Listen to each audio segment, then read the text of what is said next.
فرح المخلفون بمقعدهم خلاف رسول اللہ وکرہوا ان یجاہدوا باموالہم وانفسہم فی سبیل اللہ، بہت خوش ہو گئے وہ پیچھے رہ جانے والے جنہوں نے اجازتیں لے لی تھی حضور سے، ایگزمپشن لے لی تھی اپنے بیٹھ رہنے پر اللہ کے رسول کے پیچھے، اور انہوں نے برا سمجھا، ناپسند کیا کہ وہ جہاد کرتے اپنی جانوں اور مال کے ساتھ اللہ کی راہ میں۔ وقالوا لا تنفروا فی الحر، اور وہ دوسروں سے بھی کہہ رہے تھے ہم تو لے آئے چھٹی، رخصت لے آئے ہیں، تم بھی ذرا عقل کے ناخن لو، کہاں جا رہے ہو اس گرمی میں، اس شدید موسم کے اندر جا رہے ہو، پاگل ہو گئے؟ لا تنفروا فی الحر، اس گرمی میں مت نکلو۔ قل نار جہنم اشد حرا، اے نبی ان سے کہہ دیجئے جہنم کی آگ اس سے کہیں زیادہ گرم ہے۔ لو کانوا یفقہون، کاش کہ ان کو تفقہ حاصل ہوتا، فہم حاصل ہوتا۔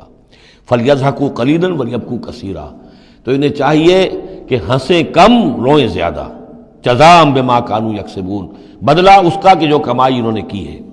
فإن رجعک اللہ الی طائفۃ منہم، تو اے نبی اگر اللہ تعالیٰ آپ کو لوٹا کر لے جائے، یہ 4 رکوع تو ختم ہو چکے تھے، 9ویں رکوع پر ان کے بارے میں تو تیقن کے ساتھ معلوم تھا کہ وہ غزوہ تبوک پر روانگی سے قبل آئے ہیں، یہ درمیان کا ہے کہ کچھ جاتے کچھ آتے، کچھ غزوہ تبوک کے وقت عین تبوک میں بھی وہی نازل ہوئی ہے، تو یہ وہ آیات ہے۔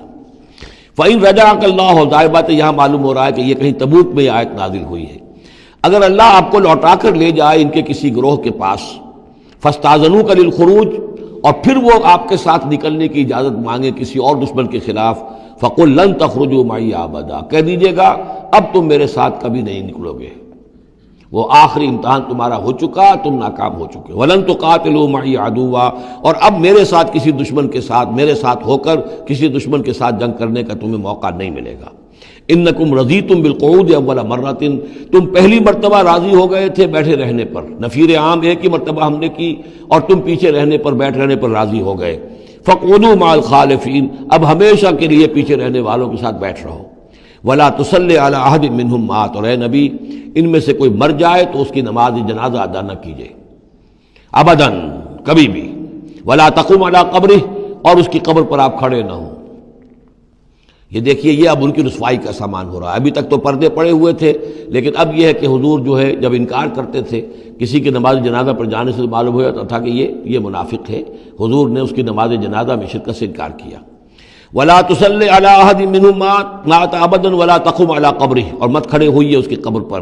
إِنَّهُمْ كَفَرُوا بِاللَّهِ وَرَسُولِهِ، یقیناً انہوں نے کفر کیا ہے اللہ اور اس کے رسول کے ساتھ۔ وَمَاتُوا وَهُمْ فَاسِقُونَ، اور وہ مرے ہیں اسی حال میں کہ وہ نافرمان تھے۔ وَلَا تُعْجِبْكَ أَمْوَالُهُمْ وَأَوْلَادُهُم، یہ آیت پہلے بھی آ چکی ہے، آیت نمبر 55، صرف وہی ایک فرق ہے اس میں، وہاں فَلَا تُعْجِبْكَ ہے، یہاں وَلَا تُعْجِبْكَ، آپ کو زیادہ پسند نہ آئیں، اچھی نہ لگیں، نہ ان کے اموال نہ ان کی اولاد۔ انما یرید اللہ ان یعذبہم، یہاں لام کی بجائے ان آ گیا ہے، اللہ چاہتا یہ ہے کہ انہیں عذاب دے انہی چیزوں کے ذریعے سے دنیا میں، وتزہق انفسہم وہم کافرون، اور ان کی جانیں نکلیں اسی حالت کفر میں۔ وَإِذَا أُنزِلَتْ سُورَةٌ أَنْ آمِنُوا بِاللَّهِ وَجَاهِدُوا مَعَ رَسُولِهِ اسْتَأْذَنَكَ أُولُو الطَّوْلِ مِنْهُمْ وَقَالُوا ذَرْنَا نَكُن مَّعَ الْقَاعِدِينَ رَضُوا بِأَن يَكُونُوا مَعَ الْخَوَالِفِ وَطُبِعَ عَلَىٰ قُلُوبِهِمْ فَهُمْ لَا يَفْقَهُونَ۔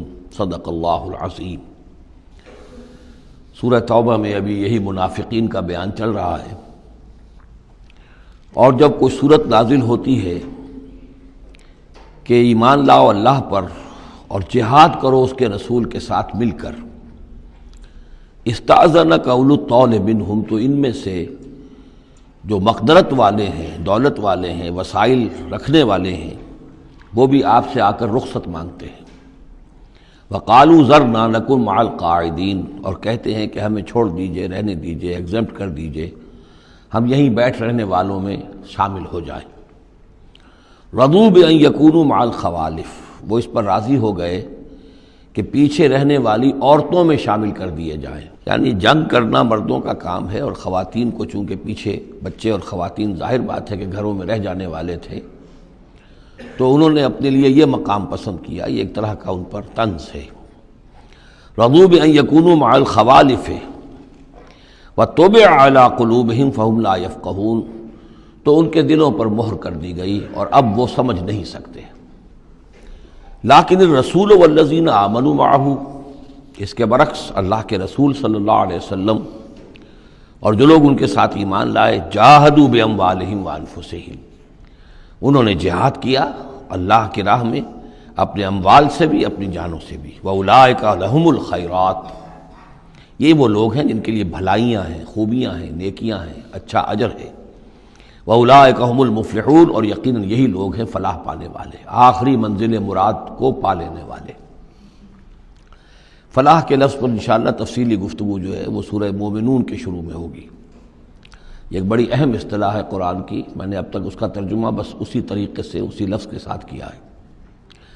اعد اللہ لہم جنات تجری من تحتہا الانہار خالدین فیہا، اللہ تعالیٰ نے ان کے لیے ان باغات کو تیار کیا ہے جن کے دامن میں یا جن کے نیچے ندیاں بہتی ہوں گی، جن میں وہ ہمیشہ ہمیش رہیں گے۔ ذالک الفوز العظیم، اور یہ بہت بڑی کامیابی ہے۔